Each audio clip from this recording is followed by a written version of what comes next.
I got my first cow when I was about 3 years old. So you've loved it ever since? Oh, yeah. Raising cattle? Oh, yeah. Still like to do it if I could, but I can't get around no more. No, my legs don't work like they used to. I raise a lot of horses, and I like to train horses and ride them, but don't happen no more. Anyway, I still got one horse, though. Did you see her out there? I did. I did. That cap on you didn't fit too good, though, did you? No. No, not really. Too much hair. Oh, yeah. What would be something you'd tell somebody that's trying to get into raising cattle? Get a good banker that knows the cow business. Very seldom you can get that anymore, because there's a lot of ups and downs in the cow business. A lot of ups and downs. Weather and the market and people and everything's against you all the way, because they don't realize where their steaks come from that they get at HEB. They think they come out of HEB, but somebody got to put them there. And we're the one that does that. So we're the low end of the totem pole. We're the last ones that gets paid. Everybody up above us gets paid. They know how much they're going to get. We raise a calf, we don't know how much we're going to get for him at all. We just got to do it just like we can to get him done. And it's a hard deal, but it's real likable. You got to love it to do it, because it's, like I say, there's too many ups and downs in it to make you want to throw up your hands sometimes. But what you do is you get on you a good colt that you raised and ride out by yourself on the pasture and just ride around and look at the fences and look at those cows and ride through them and then come back. You feel a hell of a lot better. One of my favorite things, well, I don't know what it would be. I guess seeing the calves you raise, I guess, is what it would be, I guess. Seeing what the end product is, because you have a hard time marketing sometimes, but here of late, I've got such a reputation for my cattle being good, you know, as to where they're easy to market, but still it's the pride to look at those calves that's all uniform and weighing 600 pounds and stuff like that, and they're good. You know they're going to make somebody some money. Not you, but somebody else probably. But it's a good thing. It feels good, make you feel good. You take that money to the bank, and they say, "Oh, you had a good year." And I said, "Well, see how my balance is." And they come see whether it's a good year or not. So, but anyway, I think that's it, I guess. But I just like doing it. I just like doing it. Sometimes it's cold and wet and you can't do nothing. You feel cold and wet all the time. Sometimes it's hot and dry like it is now, but just pull up your collar and keep going. It's a family-oriented thing, because, you know, I raised my two boys the same way. Steve's, his stepdaddy was, his granddad, daddy-in-law, he was raised doing that same thing, and so they all like it, but Randy, he went on and did good with he always liked equipment, tractors and stuff. And so when the boys got up of age to go to college, I told them, I said, you in where you want to and I'll pay for it, but just make sure you want to go there before you go. I thought, and Randy said he wanted to go be a diesel mechanic.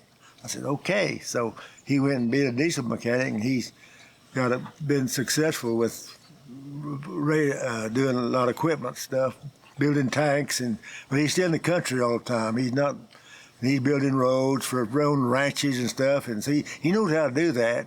He does a good job, and he got a lot of good equipment, and he does good at it, and he really enjoys it. But I think he's getting to the point now to where he's nearly 70 years old, so he's getting to the point where he's kind of getting burned out on it, I guess. I would be, I think. Sometimes I get burned out on feeding cows, too, like they would be now.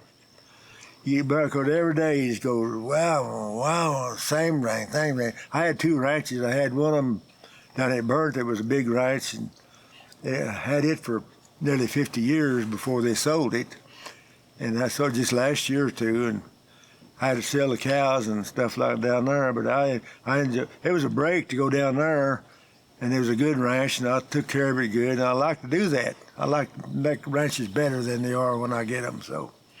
And my uncle, great uncle, had this place, and I worked for him way back when I was just 15 years old, and I've been here since then, so off and on. So I made the ranch a lot better, and they have too since they've got it. So a lot of brush control and there's stuff like that that nobody don't see, but you got to raise grass. You're just a grass farmer is what you really are. So when that ain't grass, you don't have any cattle. So, but that's it's country boy for you, I guess.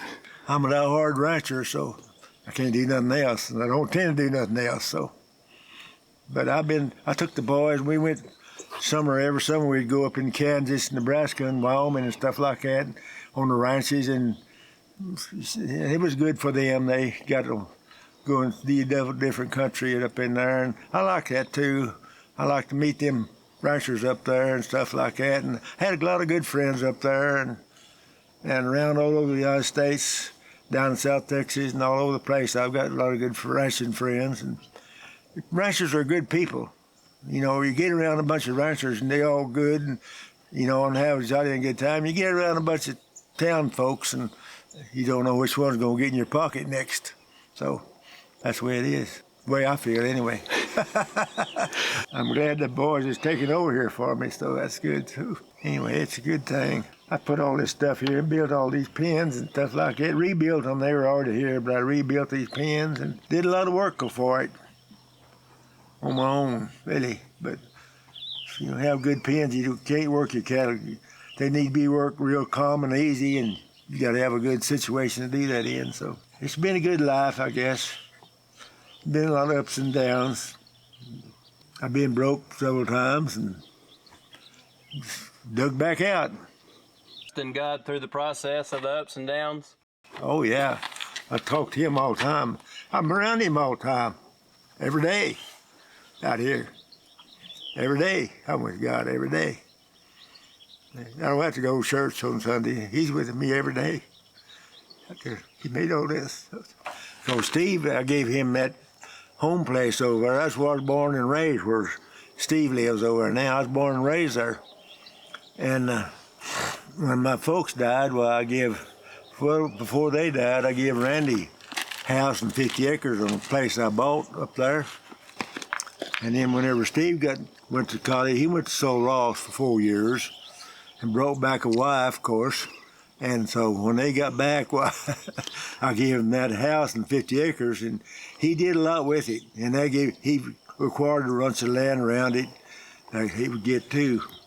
When my parents died, I gave him all that stuff. And anyway, he's really done good with it. He's planted all those grapes and started that winery, and they've done real good with it. Makes the ranching a lot easier when you got something to back on. So I tried some other businesses, but I never could. I always think that if you have a business, you're going to have to run it yourself, and I never did have time to do that. I was always wanting to ranch, so that's the fact of it. I didn't like to do nothing but ranching, so I finally just get rid of all that other stuff and forget about it. I raised a lot of horses and showed horses in Houston and San Antonio and Fort Worth and all over the place. Took horses with me when I went north, up in Kansas. I took horses with me so I could kind of pay for the trip, I thought, And so finally my wife said, I wish we'd go someplace without a horse sometime. I said, well, it's kind of hard to do when you got to take them with you. So, but anyway. Both my boys rode horses all their life, but they didn't take hold of it like I did, I guess. I don't know. But they're just a tool, but when I had to go to the Army for 2 years, and when I got back, of course, I was broke, and so that's the way I got started, was breaking horses for people. So that's the only thing I knew to do. I tried to do something else, and you couldn't.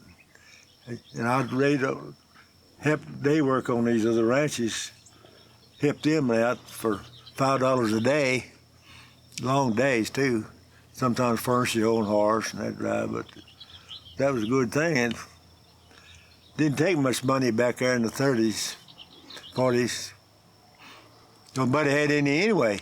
My dad was fortunate. He made a good living for us, so he gave us all a good start. So that's all you can ask for. The world's getting too fast for me.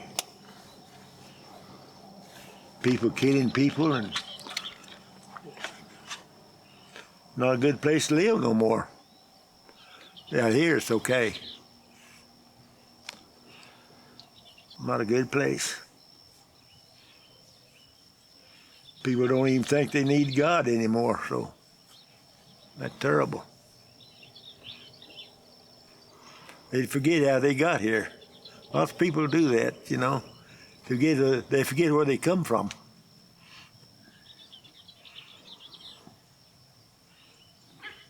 They think they can do it on their own, but it's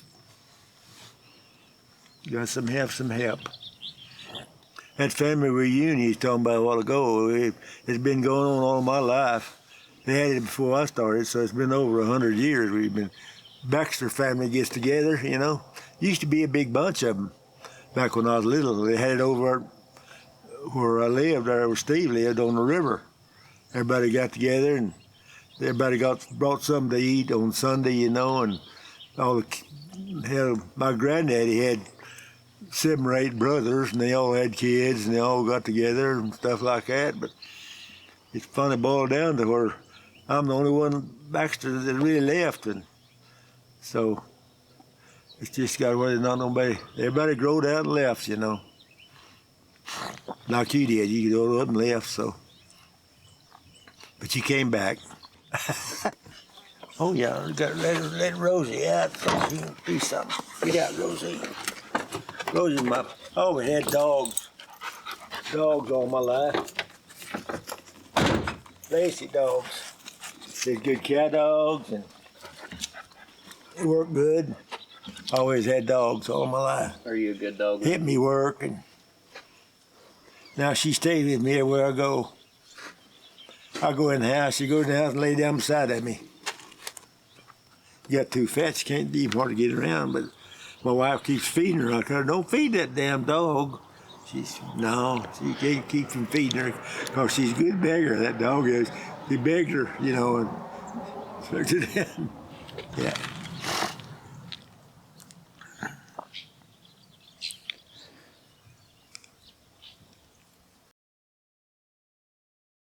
Well, I'm sure glad to meet you, and stay with what you're doing. You be good. Always remember where you come from.